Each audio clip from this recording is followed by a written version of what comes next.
ఏదైతే ఎమ్మెల్సీ ఎన్నికలకు సంబంధించి ఇటు నిజామాబాద్, కరీంనగర్, మెదక్, ఆదిలాబాద్ ఎమ్మెల్సీ సంబంధించినటువంటి ఎన్నికలు కూడా ఉదయం నుంచి కొనసాగుతున్నటువంటి నేపథ్యం. ఉదయం 8 నుంచి సాయంత్రం 4 గంటల వరకు కూడా ఈ ఎన్నికలు కొనసాగుతున్నాయి. ఈ నేపథ్యంలో అధికారులు అయితే అన్ని ఏర్పాట్లు చేశారు. దీనికి సంబంధించి నిన్ననే దీనికి సంబంధించినటువంటి అన్ని పరికరాలను కూడా అధికారులకు పంపించినటువంటి నేపథ్యం.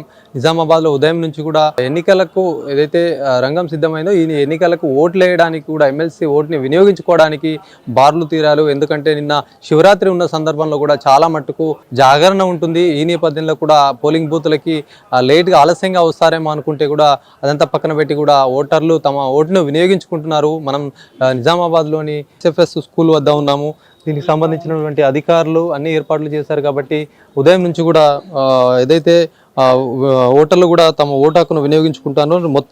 మొత్తానికి నిజామాబాద్ జిల్లాకు సంబంధించి 35,322 ఓట్లు ఉన్నాయి. ఈ ఓట్లకు సంబంధించి కూడా ఒకవైపు 31,571 పట్టభద్రులకు సంబంధించి 3,751 ఉపాధ్యాయ సంబంధించినటువంటి ఓటర్లు ఉన్నారు. ఈ ఓటర్లు కూడా ఉదయం 8 నుంచి సాయంత్రం 4 గంటల వరకు కూడా ఈ ఓటు హక్కును వినియోగించుకుంటున్నటువంటి పరిస్థితి ఉంది. మరి ఇప్పటికే కూడా పోలింగ్ శాతం కూడా కొనసాగుతూ ఉంది. ఒకవైపు కూడా దీనికి సంబంధించి అధికారులు ఏర్పాటు చేసినప్పటి పరిస్థితుల్లో కూడా ఎలాంటి ఇబ్బందులు లేకుండా కూడా అధికారులు ఏర్పాటు చేశారు.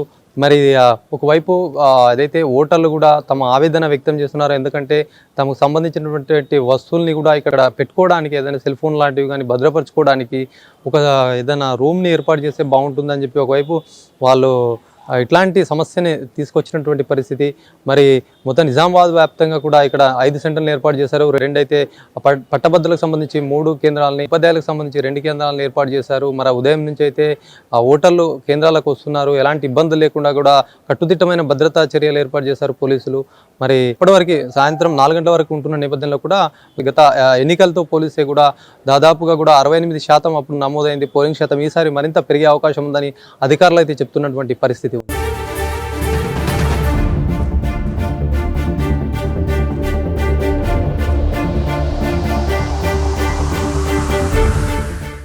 ఎమ్మెల్సీ ఎన్నికలకు సంబంధించి అభ్యర్థులు ఎవరైతే ఓటర్లు ఉన్నారో తమ కేంద్రానికి వస్తున్నారో ఓటు ఎక్కడైతే వాళ్ళకు ఉంటుందో అక్కడికి వస్తున్నటువంటి సిచ్యువేషన్లో వాళ్ళకు కొన్ని ఇబ్బందులు కూడా ఎదురవుతున్నాయని చెప్పేసి వాళ్ళు వాపోతున్నటువంటి సిచ్యువేషన్ ఉంది. ముఖ్యంగా సెల్ ఫోన్ సంబంధించి కూడా ఒక కౌంటర్ ఏర్పాటు చేస్తే దూర ప్రాంతం నుంచి వచ్చే వారికి ఈజీగా ఉంటుంది అని చెప్పేసి వాళ్ళు ఆవేదన వ్యక్తం చేస్తున్నారు. మాట్లాడదాం సార్, ఏమైంది, ఏం ఇష్యూ ఏంటి? ఇప్పుడు చాలా మంది కూడా ఎక్కడెక్కడ నుంచి వస్తున్నారు. ఓటేయడానికి బూత్లోకి పోవడానికి సిద్ధంగా ఉన్నాము. మమ్మల్ని సెక్యూరిటీ వాళ్ళు అడ్డుకొని మీరు ఫోన్ తీసుకొని రావద్దు అని అడుగు. మేము అనేది ఏంటంటే మా ఫోన్లు ఎక్కడైనా పెట్టుకొని తీసుకొని మేము ఫోన్ ఓటేసి వచ్చి తీసుకుంటాము, మాకు సంబంధం లేదు అంటున్నారు వాళ్ళు.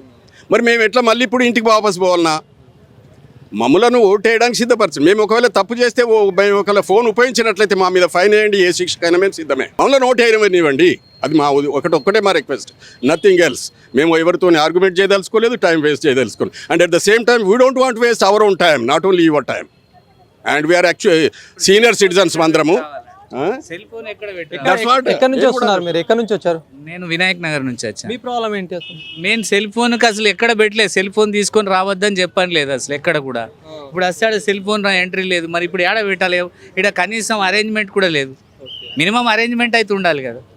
అరేంజ్మెంట్ ఉంటే పర్వాలేదు, లేకుండా ఇప్పుడు వచ్చి సెల్ ఫోన్లు అంటే ఇప్పుడు ఎవరికి ఇచ్చిరమ్మంటే ఎవరికి ఇచ్చేస్తారు. మీరు మేడం ఎక్కడి నుంచి వచ్చారు? మీ సమస్య ఏంటి అండి? That only I came alone. వేరే విల్ కీప్ దట్ మొబైల్ లేకుండా ఇప్పుడు ఎవరికైనా రీచ్ అయ్యాము, వేసాము, వెళ్తున్నాము అంటే చెప్పాలి కదా. ఫ్రెండ్స్ కూడా కాల్ చేయాలంటే మొబైలే కదా. ఇప్పుడు వితౌట్ మొబైల్ ఎట్లా పాసిబుల్ కాదు కదా. ఇక్కడ బ్యాగ్ గానీ ఎక్కడన్నా పెట్టుకోవడానికి ఏం లేదు. అలాంటిది ఇస్తే బ్యాగ్ అక్కడ పెట్టేసి ఓటేసి వస్తాము. ఎవరిని నమ్మి ఇవ్వాలి? మొబైల్లో నెసరీ థింగ్స్ ఉంటాయి కదా, ఇన్ఫర్మేషన్ అవన్నీ ఉంటాయి కదా. ఏమంటున్నారు మరి? లోపలికి వెళ్తే మీకు బ్యాగ్ గానీ ఆపేసి బిలాంగింగ్స్ చూసుకుంటున్నారు కదా. మొబైల్ తోటి బ్యాగ్తో వద్దంటున్నారు. ఓన్లీ ఆధార్ అది కావాలి అంటే కష్టం కదా సార్. అది మీరు ఏం అంటే మీరు ఎట్లా ఏర్పాటు చేయాలంటున్నారు? ఏదైనా రూమ్ అలౌట్ చేస్తే మేము అక్కడ పెట్టుకొని వెళ్ళి ఓటేసి వచ్చినాక తీసేసుకొని వచ్చేస్తాం అట్లా అంటున్నాం.